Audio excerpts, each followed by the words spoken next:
all day long. Yes. People going, through the house. And there's just this like sort of love that just doesn't stop. What if the king of rock and roll left behind a secret that could rewrite his legacy?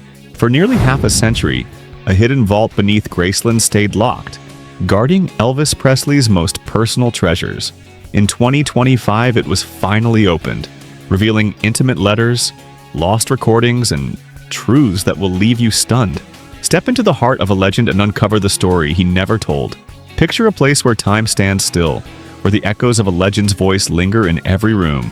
Graceland, the iconic home of Elvis Presley, has drawn millions to its gates, each visitor hoping to feel a connection to the king of rock and roll.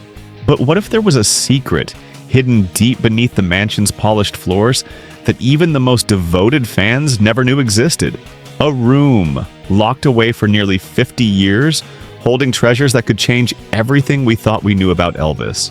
In 2025, on the anniversary of his passing, a team ventured into the unknown, and what they found would leave the world in awe. Graceland isn't just a house, it's a shrine to a man who redefined music.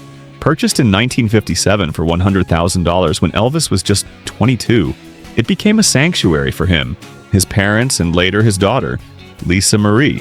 Fans flocked to see its jungle room, with its green shag carpets and Polynesian vibe, or the meditation garden where Elvis sought peace. But there's one place no ticket can access, a secret vault in the basement, a space so guarded that even its existence was whispered about in hushed tones. Why was it hidden? What could be so precious that it remained sealed for decades? For years, the basement was partially off limits. From 1977 to 1993, Elvis's aunt Delta lived there after her husband's passing, keeping the space private. Even after it opened to tours, certain corners remained locked, like a closet near the kitchen holding pet leashes from days gone by. But in 2006, Lisa Marie Presley revealed a glimpse of the truth to Oprah Winfrey, leading her to a fireproof, earthquake-proof room filled with Elvis's most personal possessions, a secret archive that no fan had ever seen. Could there be more hidden in the depths of Graceland, waiting to be uncovered? In this reimagined tale, 2025 marks a turning point. To honor Elvis's legacy, Graceland's caretakers decide to open a long-sealed vault, rumored to hold artifacts that could reshape his story. A hand-picked team, historians, archivists, and security experts, gathers under strict confidentiality. Their mission? To explore a basement chamber untouched since Elvis's final days in 1977. As they descend a narrow staircase hidden behind a false wall, the air grows thick with dust and memory. Each step echoes with the weight of history, and the silence feels alive, as if the house itself is watching. What secrets could be waiting in the shadows? The team first enters the TV room, a space fans know from tours, but one that still holds an eerie charm. 3 vintage television sets, inspired by President Lyndon Johnson's setup, sit in a row, their screens dark, but their presence vivid. Elvis loved this room, where he'd watch multiple channels at once, staying connected to a world that adored him. A mirrored ceiling, added in 1974 with designer Bill Eubanks, reflects his flamboyant style, complete with his "Taking Care of Business" logo painted on the wall. But as the team moves deeper, they sense there's more to find. Could a hidden door lead to something even more extraordinary? Their flashlights catch a subtle seam in the wood paneling, revealing a concealed entrance. With a collective breath, they open it, stepping into a narrow corridor that feels like a portal to the past. At its end lies the vault, a fortified chamber designed to protect its contents from any disaster. Inside, shelves are lined with boxes, each a piece of Elvis's life. Over 60,000 photographs capture moments from his childhood in Tupelo to his Las Vegas triumphs, many unseen by the public. 88 jumpsuits glittering with sequins hang like relics of his stage magic.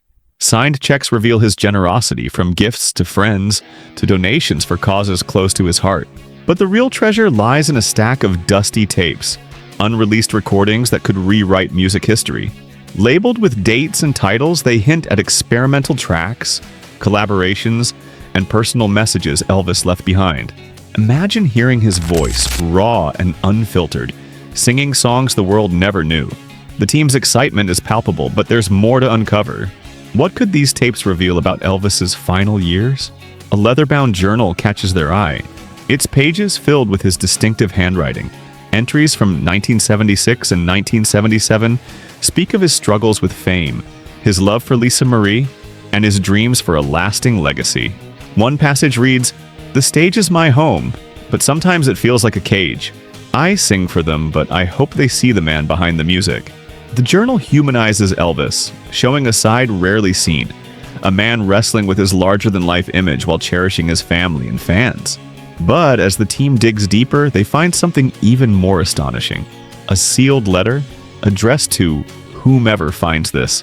Written in Elvis's hand, it carries a message that feels like a whisper from beyond. "My spirit lives on in the music and love I left behind. Graceland is my heart, a place where dreams never die. Keep singing, keep loving, and let the show go on." This letter, a poignant reminder of his enduring presence, sends chills through the team. Could it hold clues to secrets yet to be revealed? As they catalog these treasures, a faint rustling breaks the silence. Behind a shelf, they find a hidden alcove, and within it, an elderly man, his eyes bright with stories. He introduces himself as Charlie Hodge, a lifelong friend of Elvis, claiming he was tasked with guarding the vault. Charlie shares tales of late-night jam sessions, Elvis's laughter filling the basement, and moments of quiet reflection in this sacred space. Express UK. His presence, though fictional in this narrative, adds a layer of intrigue. How could someone remain hidden for so long? What other stories does he hold? The discoveries spark a frenzy among fans and scholars. The unreleased tapes, the journal, and the letter ignite speculation about Elvis's final days and his plans for the future. Lisa Marie, reflecting on her father's legacy, once said, "It's comforting to know his things are here, like a time capsule of the past." Country Rebel. These findings deepen that connection, offering a window into Elvis's soul. But the mystery is far from solved. What else lies hidden in Graceland's depths? And how will these revelations reshape the king's legacy? The descent into Graceland's basement felt like stepping through a portal to a bygone era, the narrow staircase groaning underfoot as if reluctant to share its secrets. Following the whispers of mystery that had begun to unravel in Part 1, the team pressed deeper, their flashlights carving paths through swirling dust motes. The air thickened with the faint aroma of aged leather and nostalgia, each creak amplifying the sensation that they were trespassing into Elvis Presley's private universe. This wasn't just a basement. It was a vault of memories, sealed tight since 1977, waiting for someone brave enough to listen. They emerged into a room that pulsed with Elvis's spirit. Walls painted in stark black and yellow clashed with the mirrored ceilings above, bouncing light across a shag carpet that muffled their steps. A jagged lightning bolt slashed across one wall, its electric energy a silent shout of "taking care of business," Elvis's personal creed. 3 old televisions stood sentinel, their blank screens staring back like eyes from the past. A couch sagged slightly, its cushions holding the ghost of a familiar shape. Nearby, a table cradled a stack of brittle magazines, headlines shouting about a world Elvis once ruled, while soda bottles and an ashtray sat untouched, relics of casual afternoons. A pair of loafers tilted toward the screens, so perfectly placed it seemed their owner might stroll back in, humming a tune. This wasn't a museum exhibit. It was a living echo, a space where time had paused mid-breath. But as the team lingered, a question gnawed at them. How could a room so alive stay so still for nearly half a century? A sudden noise shattered the reverie, a measured creaking like boots pacing a hardwood floor, drifting from the direction of the pool room. It wasn't the house shifting or pipes complaining. It was too steady, too intentional. The crew froze, their beams darting toward the shadows as pulses quickened. Could someone else be down here guarding this frozen kingdom? The silence that rushed back was thicker, almost daring them to chase the sound. They moved on, drawn by the promise of answers just beyond reach. The pool room unfolded like a fever dream, a kaleidoscope of Elvis's imagination. Fabric in waves of blue, gold, and fiery orange draped every surface, rippling across walls and ceiling in a mesmerizing dance of color. It was 1974 distilled into a single space, bold, wild, and unapologetic. The pool table anchored the room, its balls poised as if Elvis had just racked them for a late-night game. Restored lights flickered on, bathing the textured walls in a warm, amber haze. Leather chairs waited patiently, unopened cigarette packs perched beside them like offerings. The perfection was uncanny, almost staged, yet deeply personal. One of the team murmured, voice barely audible, "It's like he never left." There's not even a speck of dust. The quiet pressed in, heavy and reverent, as if the room demanded respect for its solitude. But that stillness begged a deeper question. If no one had been here, why did it feel so watched? The anomaly deepened with a startling realization. Graceland's basement boasted state-of-the-art security. Sensors installed decades ago checked regularly, yet not one had tripped. No alerts, no breaches, nothing to explain this pristine preservation. The crew exchanged uneasy looks, their whispers turning to hushed theories. Had an unseen caretaker tended this space, slipping through the years unnoticed? The idea hung in the air, tantalizing and impossible, urging them to peel back the layers of this enigma. Their search took a sharp turn when a tech flinched, swearing something darted past the edge of their vision. No figure loomed, no voice called out, just a fleeting shadow that led them to a sagging curtain. Behind it, a warped wooden panel gave way to reveal a hidden passage, its narrow mouth yawning into darkness. The team crowded closer, beams piercing the gloom of a corridor absent from every known blueprint. Not the public maps, not the staff's records. Decades of insiders and no one had a clue. A thrill raced through them as they peered inside. What lay at the end of this secret vein, buried in Graceland's heart? The answer they knew could rewrite the story they thought they understood. Stepping into the passage felt like crossing a threshold into Elvis's soul. The air cooled, carrying the earthy tang of stone and time. Research confirms Graceland hides several such passages. Tunnels for privacy, like one linking the house to the racquetball court, Elvis's secret spaces. But this one was a ghost, unknown even to the estate's keepers. The walls bore faded photos and trinkets, glimpses of a life shielded from the world. Each step tightened the grip of anticipation, the passage a silent promise of revelation. Digging deeper, they unearthed a leather journal beneath the clutter, its pages alive with Elvis's scrawl. Lyrics mingled with raw thoughts. One entry from 1976 cutting deep. "This place is my sanctuary, where the crown doesn't weigh me down." The words painted a man craving freedom within his fame, and the team felt the ache of his solitude. Nearby, a small box yielded letters from fans, notes of gratitude, dreams, and devotion. One, penned by a girl in 1975, read, "Your voice lifts me when I'm lost." These weren't just keepsakes, they were lifelines, proof of the love that tethered Elvis to his audience. Inside, the air was heavy, laced with the scent of old paper and faded dreams. Crates lined the walls, their faded labels bearing inventory codes from an era when Elvis still walked these halls. Each crate was a time capsule, carefully opened to reveal treasures that felt almost too personal to touch. There were books, their pages worn from his hands, and clothes, a velvet jacket, a pair of worn boots, still carrying the faint echo of his style. Scattered notes on crumpled napkins captured fleeting thoughts, while a stack of 8mm home movies promised glimpses of a life beyond the spotlight. But it was the reel-to-reel tapes neatly arranged in a corner that stopped the team cold. Hand-labeled with dates, some from mere weeks before August 1977, these weren't the polished hits that defined the king. They were something far more intimate, a mystery begging to be unraveled. As they played the first tape, Elvis's voice filled the room, soft and raw, cutting through decades of silence. This wasn't the performer commanding arenas. This was a man speaking to himself, to history, to someone yet to come.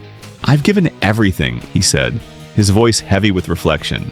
"But down here, I'm just me. No crown, no stage, just a man trying to make sense of it all."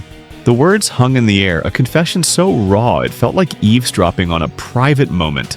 The team stood frozen, realizing they'd stumbled upon a side of Elvis the world had never seen. Could these tapes hold the key to understanding his final days?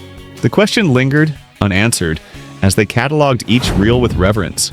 The basement, they now knew, was more than a hideaway. It was Elvis's sanctuary, a place where he could shed the weight of fame. Historical accounts confirm he spent hours there in his final years, retreating from the chaos of stardom, Graceland secrets. The space was a reflection of his soul. Vinyl records stacked beside a worn turntable, a small desk cluttered with pens and paper, and locked cases hiding journals and unopened letters. One journal dated 1976 revealed his inner turmoil. "The world sees the king, but I just want to be Elvis." These weren't meant for the public. They were his private thoughts, a dialogue with himself in a world that demanded too much.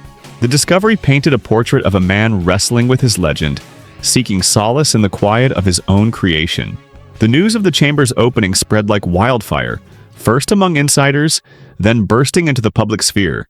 Graceland officials, caught off guard, issued a measured statement, acknowledging the discovery of vintage items and personal effects as part of a routine preservation effort. Graceland official.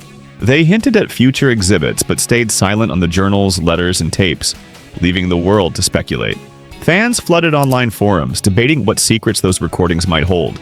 Were they final messages, confessions, or simply musings of a man at peace with his legacy? The silence from the estate only deepened the intrigue, turning Graceland into a beacon for those hungry for answers. As the world buzzed with questions, it was impossible to ignore the man at the heart of it all.